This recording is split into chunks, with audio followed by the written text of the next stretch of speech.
Perfect. All right. Welcome everyone to today's webinar.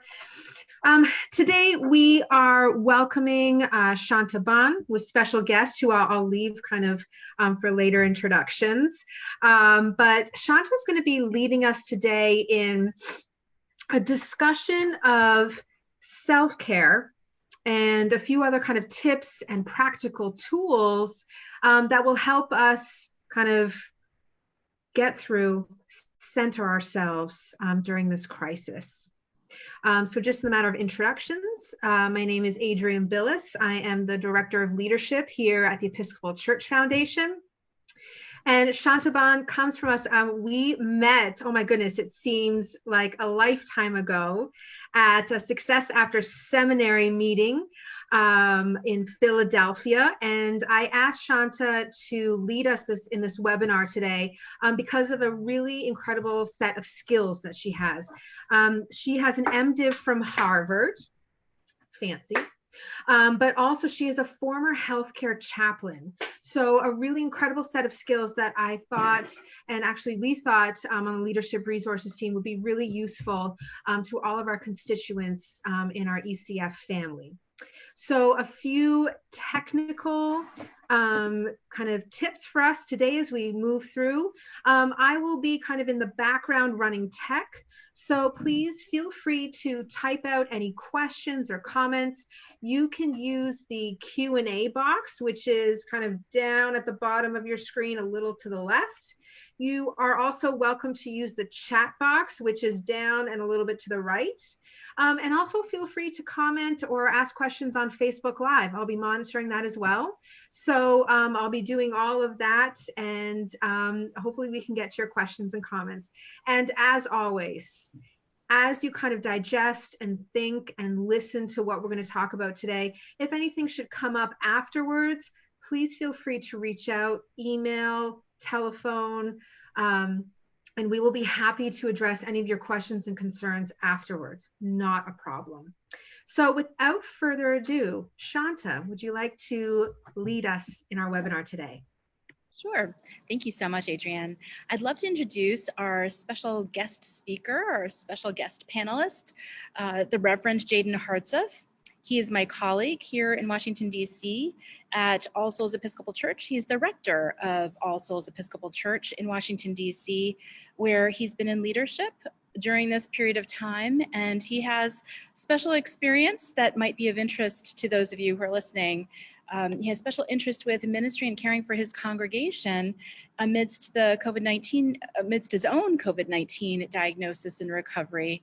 And he has a little bit more that he can share about his experience that might be helpful to clergy and to congregation members as well in understanding a particular experience that he has had.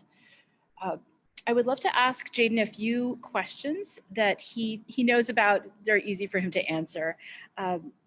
Would you mind briefly sharing about your diagnosis and recovery? Sure thing. Hi, Chanta. Hi, everyone else. It's good to be with you today.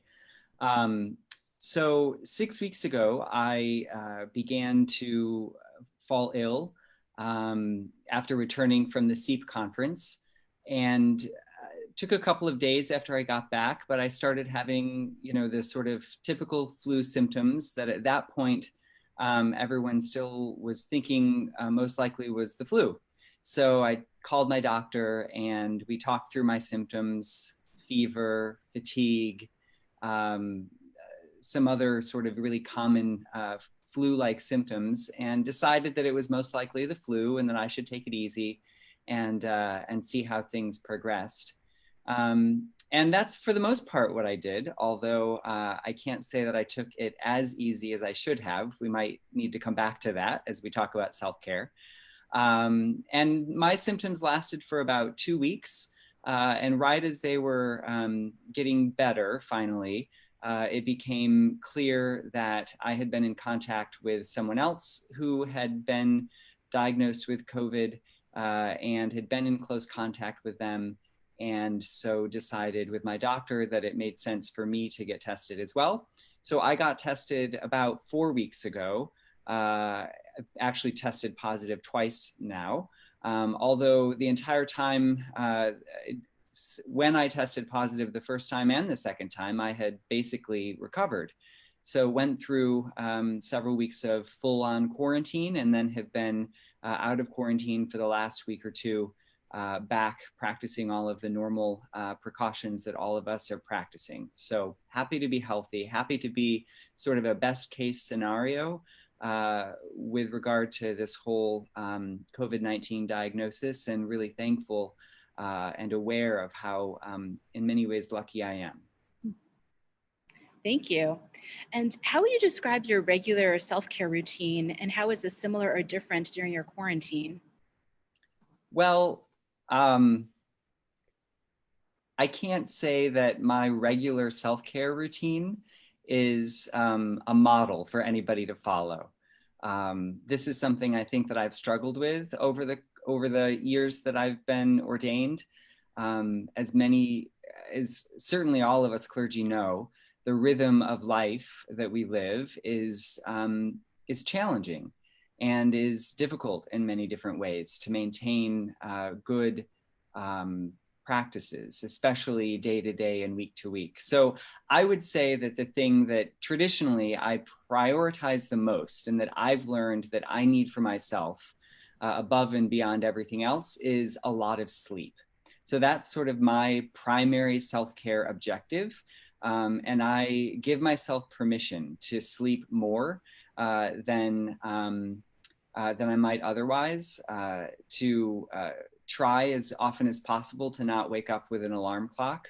And I find for myself that of all of the things that I've tried to do, that's the thing that keeps me the healthiest and sort of the most ready to do the work that I'm given to do. On top of that, for me, I prioritize the gym. I prioritize time spent with family and friends. And this is kind of surprised me when I realized it, but I also prioritize as much as I can time near the water. So I figured out after I moved away from the coast that I really missed being near the ocean. And even now I don't live at the ocean, but I figured out that if I go to the ocean with some regularity or some large body of water, I feel incredibly renewed. And I know that's sort of maybe not totally unique to me, but I've figured out that it has an incredible effect on me. And so now I count it as part of my self-care to make sure that I'm getting to the water with as much regularity as I can. I will say that my experience being diagnosed with COVID-19, being sick for a couple of weeks with COVID-19, has in many ways changed my understanding of my own self-care practices or lack of self-care practices. Because for those first 2 weeks while I was sick, while I thought I was just really sort of struggling with the flu virus, I was not doing most of the things that I should have been doing. I did not stay at home.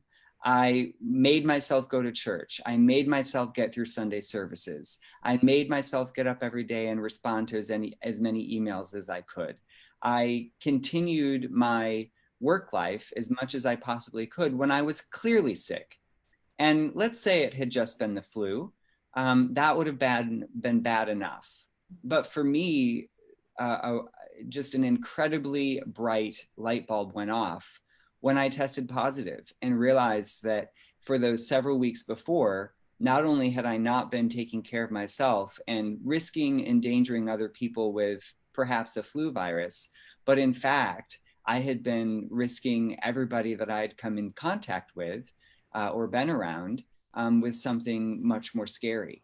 And it just absolutely drove home to me how important regular self-care is when we're sick and when we're not sick, so that we can not only do the work that we're given to do, but also help contribute to an overall healthy ecosystem around us. Mm-hmm.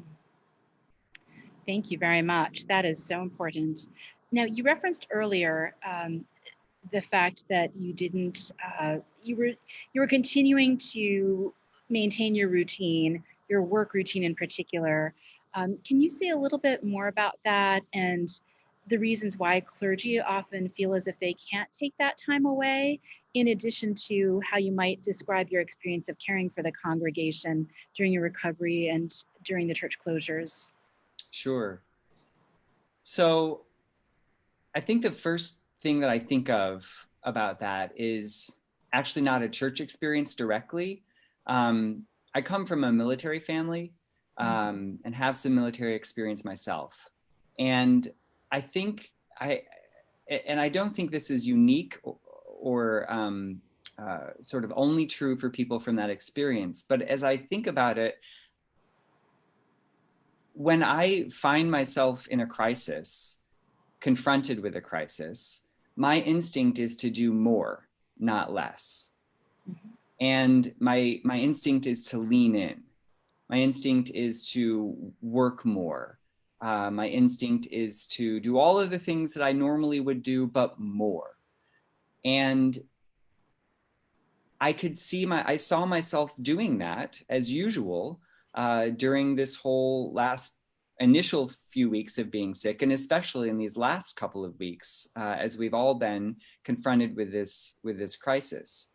Now, as I think about that, what I have also realized is that for so many of us, leading a church is an exercise in constantly putting out fires. Whether there's a health crisis, a pandemic that we're all in the midst of or not. And so I've realized that day to day, week to week, year to year to year to year, I have probably, if I'm honest with myself, woken up most days thinking of being in some sort of crisis or responding to other people's crisis, or in some way waking up and thinking, what are the fires that I need to put out today? Which keeps me, I think, in retrospect, constantly giving myself the permission to not take care of myself the way that I need to. Because in the back of my head, it feels like I'm always sort of confronting a crisis. And I know that's not unique to me. I think a lot of clergy have a similar experience. I don't know if that answers all your questions, but does that get into some of them? Remind me what else you'd like me to think about. If you could also just answer a little bit about caring for the congregation during that time, the ways in which you've navigated this period of time that churches have been closed, your parish has been closed, but also the period of time that you were in quarantine and interacting with people and taking on responsibilities during that period of time as well. Because I know we work together. I'm training with Jadon, and I know how hard he works. He has high standards for himself, and also just cares about the congregation continuing. So I'm just wondering a little bit more about that. Well, thank you. That's kind, Chanta. Yeah, I mean, I think we're all struggling to figure out how much we can do of what we normally do. And so much of that involves technology now. Many of us are not technological wizards and don't necessarily know how to do all of this. And so we're having to teach ourselves. We're truly having to, fly the plane and rebuild it at the same time. And so what I've tried to do in terms of caring for the congregation is replicate as much as what we normally do, as much of our normal day-to-day, week-to-week, month-to-month schedule as possible in online formats. So we've moved our worship online. We've moved most of our regularly scheduled gatherings online to give people ways to continue to interact with one another. We're doing Zoom chaplaining so that people who have no experience of that can learn sort of in a one-on-one mode how to get on Zoom before we bring them into sort of a group setting. So we're doing all of that, and I know a lot of people are doing all of that at the same time that we're trying to reach out by phone and by email more often to try and hammer home this idea that even though we're physically distanced, we actually don't have to be socially distanced. We can still very much be in relationship with one another. And all of that, also continues to blow holes in my whole self-care plan and strategy, right? I mean, even today, which I'm trying, I've always tried to claim as my day off. I was thinking about getting on this webinar, and I thought to myself, well, I should put a collar on because that's the right thing for a priest to do, right? And then I was like, no, it's my day off. I don't even want to take a shower if I don't have to. So, but I could feel myself having that tug and that pull that is this sort of constant call, I guess, to be on all the time and to not let myself just be completely off. And I'm finding that that's, I've heard this over and over again. If we don't model that for our congregations, then it's even harder to ask or expect or invite them to do that in their own lives. But I'm feeling now in a whole new way how I really have to do all of this myself, not only to take care of myself, but to take care of them and encourage them to take care of themselves. Thank you so much. This is such valuable wisdom and experience and reflection. Thank you so much for being so honest and so open. Thank you, Chanta. Thank you. So I'm actually going to share the screen right now and share a PowerPoint presentation reviewing some of the items that Father Jadon has spoken about.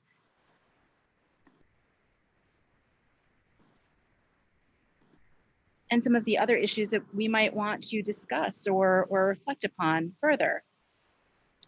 So we think about self-care for the sake of others, caring for ourselves and others when the responsibilities of personal and professional life overwhelm us.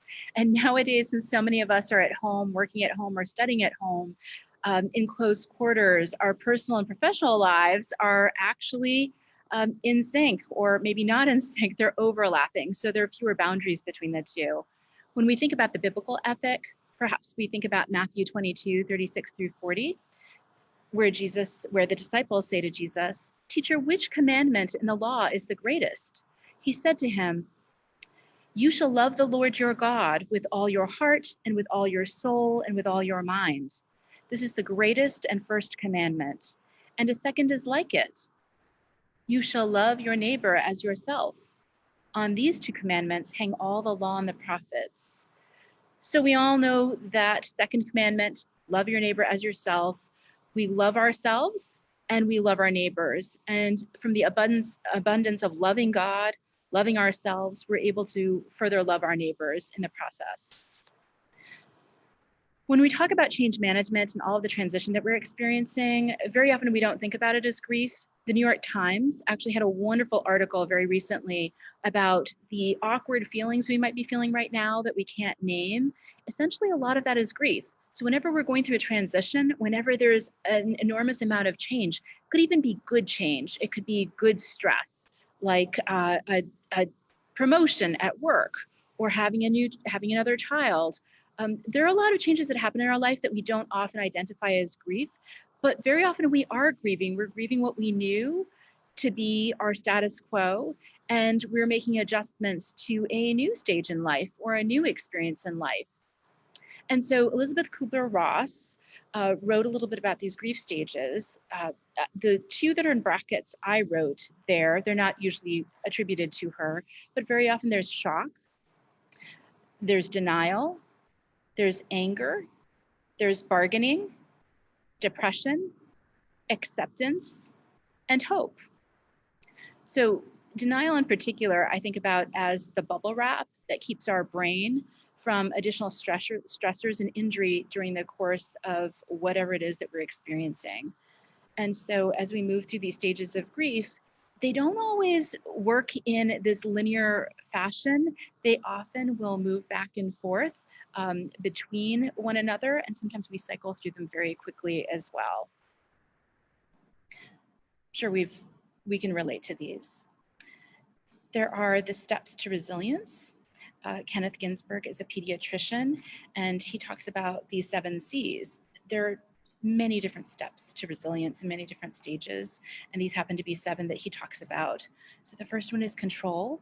It's taking an active role in one's own wellness. So when we don't feel as if we have control, we can take an active role by either creating a routine for ourselves or incorporating something that we enjoy doing that's good for our own wellness as a way of creating some control in a situation that feels very chaotic. There's competence, identifying strengths in our current scenario, coping, identify healthy coping strategies, and maybe try to add one more that we learn from another person, that we hear about on the news, that we hear about through other media.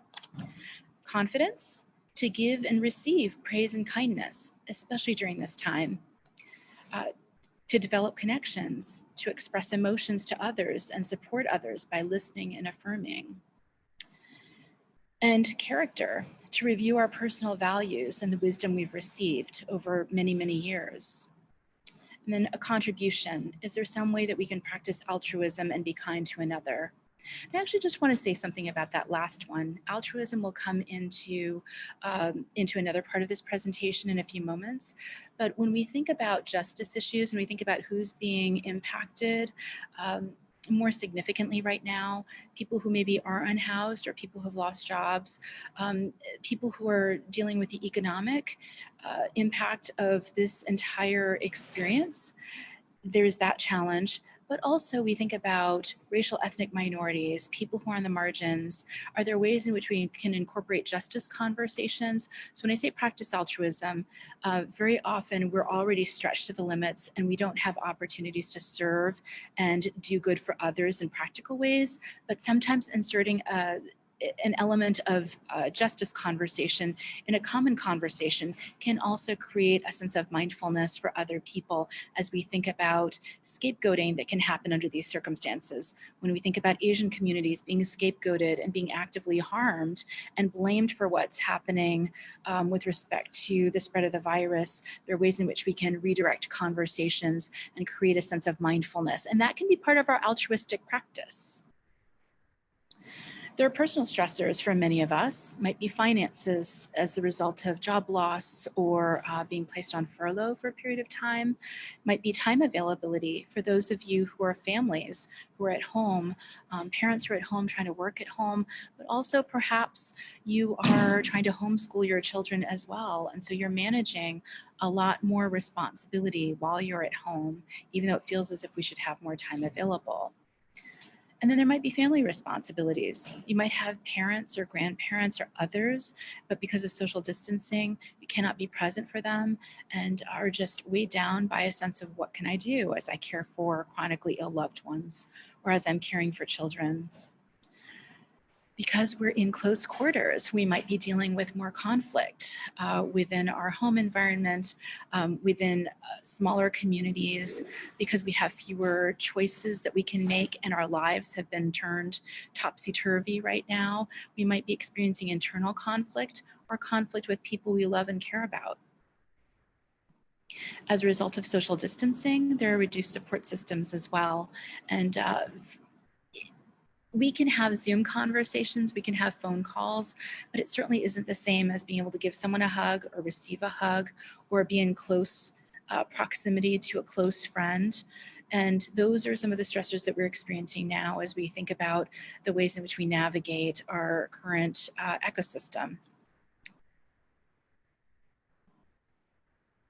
There are the professional stressors. There's too much work and too little time as we work at home. There are professional risks. Is our job safe? Do we have a transitional plan if something changes? For those who are in healthcare or those who are frontline responders, there's the concept of secondary trauma and vicarious trauma. These are the traumas that we experience as a result of being helpless sometimes and not being able to help people, or hearing stories that are traumatic, or watching a traumatic scenario unfold over which we have no control. Very often people who are listening to stories, people who are observing traumas are experiencing that trauma as if they themselves were going through the trauma, and it's something that we need to attend to. There might be complicated client needs as a result of work. Our workloads might be changing, and we might need to shift to be available at different times. And then we also experience futility in not being able to fix a problem that we see emerging. Might be in the church, might be in our workplace, might be with our family. We have to think a little bit more about what's urgent versus what's important, and think a little bit more about our work-life balance, because we're spending more time at home and we don't have opportunities to be outside, going to the theater or going grocery shopping when we want to go. There's so many adjustments that we're currently making. And as we think about these, there's the qualitative stress. There's the quantitative stress that we can measure. There's also the qualitative stress of listening to the news cycle and processing all of this information every single day that we don't actually give ourselves credit for processing. It's taking a lot of our emotional strength, a lot of our psychological reserves. And so we have to figure out what we're going to do about that by first acknowledging the amount of stress we're actually experiencing. How do we attend to our physical wellness? So as Father Jadon mentioned, exercise is one of those. I know for me, I've been walking around the campus of Virginia Theological Seminary, where I'm doing the diploma in Anglican Studies. I do that sometimes with other people and we're socially distanced, or I do that by myself. And I found that that's been a great way for me to manage some of the stress of uncertainty and some of the anxiety associated with the news cycle and the information that we're processing. When I worked in hospice, I was a grief specialist as well. And one of the things we used to talk about when people were experiencing deep grief and sudden grief was to be aware of L-tryptophan-rich foods. So L-tryptophan is a chemical in food that helps to calm our brain. And some of you will know from Thanksgiving post-meal comas that, I don't mean to use the word coma lightly, but our post-meal fatigue, that turkey actually has a lot of L-tryptophan. So it helps to calm our brain. Bananas can do the same thing. Warm milk can also do the same thing. So these chemicals in food can help to calm our brain, slow our thoughts, and help us to feel a little bit more at ease. L-theanine is another one that I should have mentioned here, and that's found in green tea. So I personally find myself making matcha lattes on days when I'm feeling a little bit less calm and a little bit more anxious. L-theanine is another chemical that helps to help the anxious brain calm itself a little bit more, especially for those of us who feel that we need some caffeine. Increased hydration is incredibly important. The grieving brain requires a lot of hydration because it becomes dehydrated. When we're crying or when we're under stress, we don't realize it, but our brains are using a lot of hydration. So drinking more water, getting more fluid, non-caffeinated fluid is incredibly important. Increased fiber intake is also important because when we have toxins in our system, they're not being regularly eliminated. That can also make us feel very stressed, can make us feel fatigued, and we just need to be able to attend to that. It helps remove toxins that build up as a result of stress as well. As Father Jadon mentioned, receiving adequate rest and sleep just makes us feel better. So for those of us who feel the need to continue to be productive, even beyond the amount of time that we have to sleep, we need to recognize that adequate rest and sleep help us to recharge and to be more productive. And so it's actually an investment. Increased oxygen intake, standing outside, breathing fresh air, plants indoors can also help. Increased alternative distance socialization through Zoom, through phone calls, being outside perhaps, and talking with people at a great distance of 6 to 10 feet can also be helpful, just engaging with a person interpersonally. And of course, avoiding alcohol and other substances that can cause depression, in addition to a whole host of other issues. I was talking with a few people about alcohol consumption, and we were talking about how, first of all, it dehydrates our brains. Secondly, it can also cause us to feel fatigued beyond many other side effects. And it also can cause us to feel depressed. And so instead of numbing the pain, it actually can cause depression. And we just want to be attentive to our coping strategies. When we talk about spiritual wellness, we want to reflect on challenging and joyful experiences, as major or minor as they are. Right now, our brains need a little bit of joy. They need these sparks of joy, and we have the ability to create that for ourselves. So one of the things I've engaged in the past as well is journaling. So to review the rose, the thorn, and the bud exercise. The rose is what's happening now. The thorn is what makes me dissatisfied, uncomfortable, or sad, or angry about this current situation. The bud is what gives me hope for the future. If I could control my ideal future, how would that look? We want to perhaps engage in some gentle stretching or yoga or other embodied practice to move our bodies that are maybe sitting or confined right now. If we're going to sleep or when we're stressed, we can utilize a body scan. And actually in the resource section, I've incorporated a body scan exercise that comes from the New York Times. And it's one that you can do alongside the instructions. And also visualization exercises can help before sleep, imagining a positive future, imagining positive places. When I was in hospice, we used to talk about our happy place. What is that place that we enjoy most? And as Father Jadon mentioned, the ocean is one of those for him. Where have we found ourselves to be most happy? Was it an event? Were we with a particular person? Was it a holiday? We want to take ourselves to those happy moments. We also want to create space to be present without pressing needs. Again, allowing for margin. And what are those things that we can do that bring us joy? Is it prayer, meditation, singing, creating art?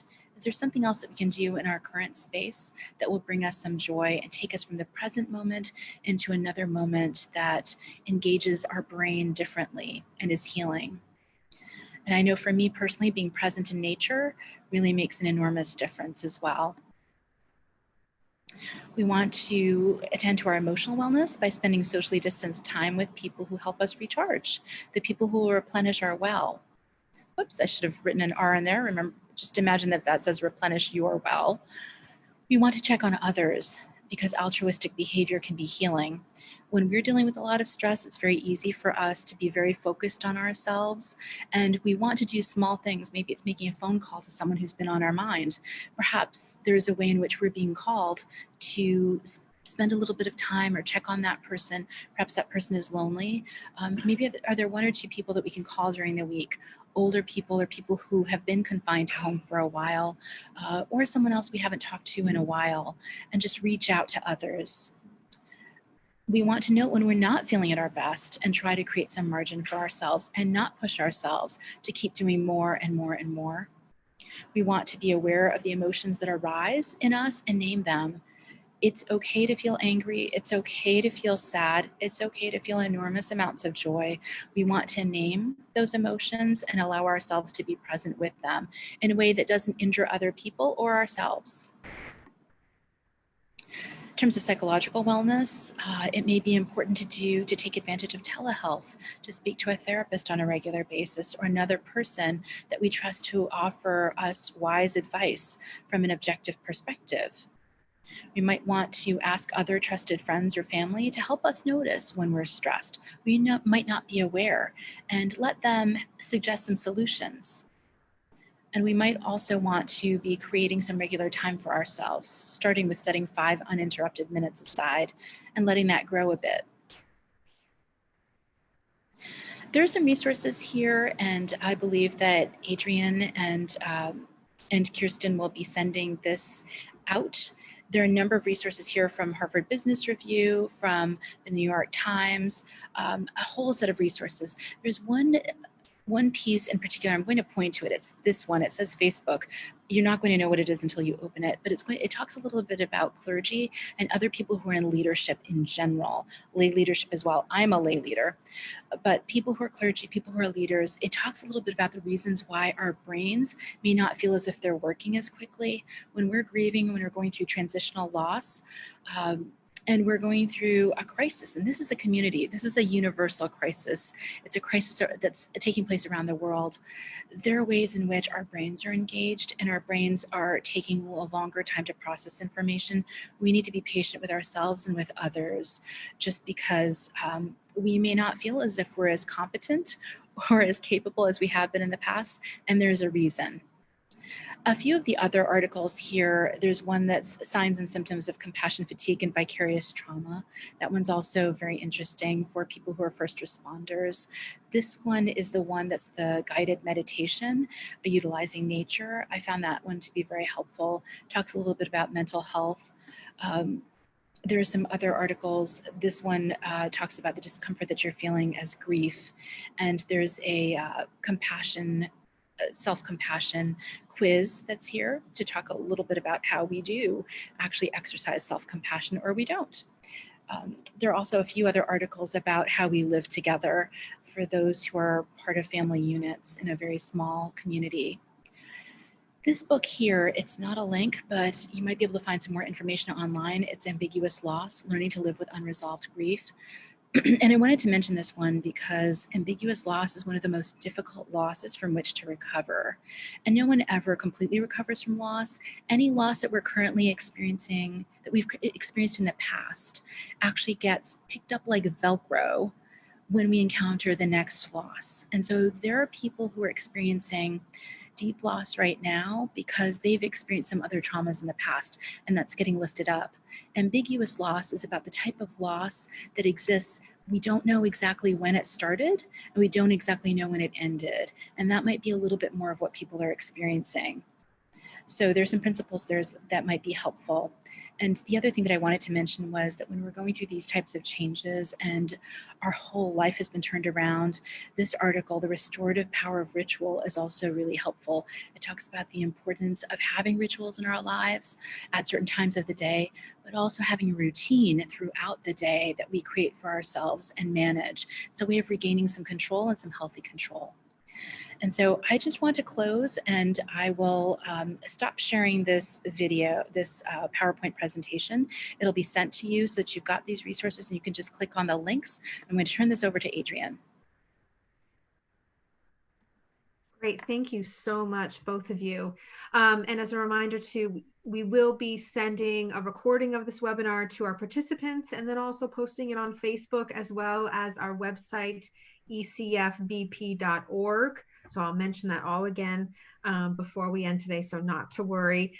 As we're waiting for some questions to come in, please remember you can post those questions or comments in the Q&A section, which is just at the bottom of your screen if you want to click on that, as well as the chat box. So you can have those two places to post your questions. And I'm also monitoring Facebook. That's why I keep looking down here. I'm monitoring multiple things at the same time. So while we're waiting, Father Jadon, I had a question for you. So were there, or can you provide even some tips for leaning on your lay leaders in your parish during this time to really kind of bring that community together? Yes, but the tip is do it. And that's something that I am having to tell myself as much as anything these days. I think it's a great question in the context of self-care also, because we can have a tendency to sort of think that we need to do it all ourselves. And, you know, in my case, what I find a lot of is that you know, my lay people are not necessarily knocking on my door saying, what can I do? But they're waiting to be asked. And I think it's reminding ourselves that that there are lots of people who are ready, willing, and able to help. We just need to ask for it. It's a wonderful point. Chanta, I was wondering if you might talk about that idea of the vicarious trauma. I often, and this is a personal thing, you know, I've had to kind of turn off the news or even just kind of push. I still receive the hard copy of the New York Times, like maybe the 10 of us that are still left. But that idea of kind of how that affects us. Sure. So one of the issues of awareness these days is that because there are so many people, I'm noticing that the light is changing. So if you're seeing rays, just let me know and I'll try to change the angle of my screen. One of the issues that has emerged is that there are a number of domestic violence survivors that are living in homes, that are in close quarters, that don't have as much, that are just having some experiences right now that are very unique and traumatic and tragic. And those who are supporting them are also experiencing the vicarious trauma. So there are 24/7 lines that are available through hospitals and through hotlines as well. And so just listening to the story, not being able to necessarily take the person out of the situation or solve the issue, this actually borders on moral injury as well. So there's vicarious trauma, there's also moral injury. And I'll actually mention both of them. Vicarious trauma is the ways in which we vicariously enter into the trauma of others. It might be through watching someone go through a trauma that we can't remove them from the situation. We can't solve the problem. We also can't save them. And then there's listening to the trauma. So for people who are pastoral caregivers, for people who are first responders, for people who are therapists, social workers, they're listening to stories, and there's a way in which they can go home feeling incredibly burdened and stressed, and they may have flashbacks that are related to what someone has just described, even though they themselves have not had this experience.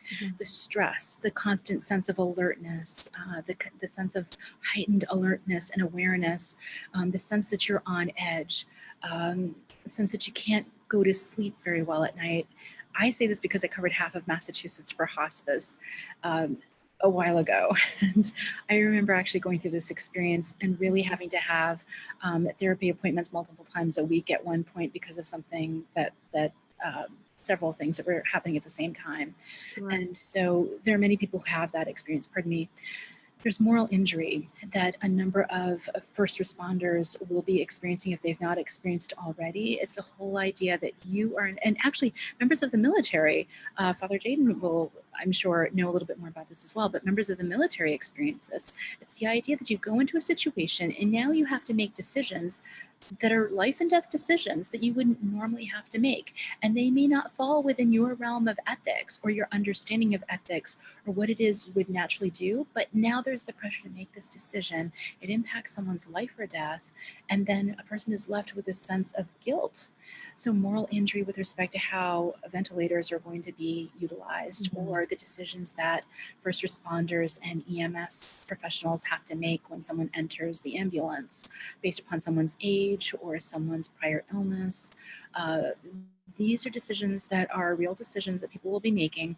There's a sense of moral injury and moral harm that people will experience as a result. And for veterans have already experienced this. Those who were involved with Vietnam, those who have been on the battlefield, making very difficult decisions every single day about children, women, nationals, that they themselves would not normally have to make every single day if they were living here. They come back with those memories. They're processing that trauma. And what has helped has been altruistic behavior. So in the scenario that we're making decisions for other people, we feel guilty about those decisions because we're following some law or some guideline or some rule or some regulation, but we ourselves would not normally make that decision. But what research has found counters the harm to the brain and the injury to the brain and our sense of moral ethical value is doing good for other people.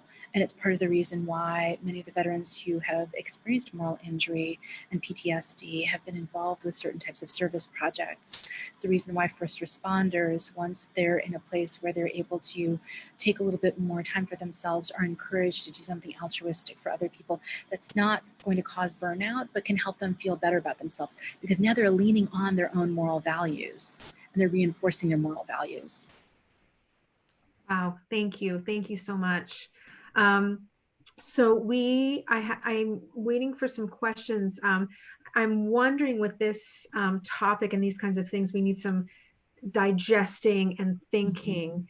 So I'm watching Facebook and over 700 people have viewed or are currently viewing this webinar. So it is reaching many people. So instead of waiting for people to kind of digest and think of questions, what I'd like to do is offer, again, as a reminder, so this webinar is recorded. It will be up on Facebook. It will be living permanently at ecfvp.org. And also you'll find there our emails in case you'd like to reach out and ask questions or comments as we kind of think about a lot of these kind of very intense topics and intense learnings. So I was wondering, Father Jadon, may I put you on the spot? I'm not even going to ask. Oh, you can put me on the spot. I'm a priest. You can ask me anything. I would just wonder if you could close us in prayer today, and with our thanks, Chanta and Jadon, for coming today and sharing your learnings, your wisdom. I know already the beauty of Facebook, that this is helping people immediately. So thank you, thank you, thank you. And Father Jadon, I pass it off to you. Absolutely. I'd love to offer some prayer. Just take a deep breath. Remember that you are in God's holy presence.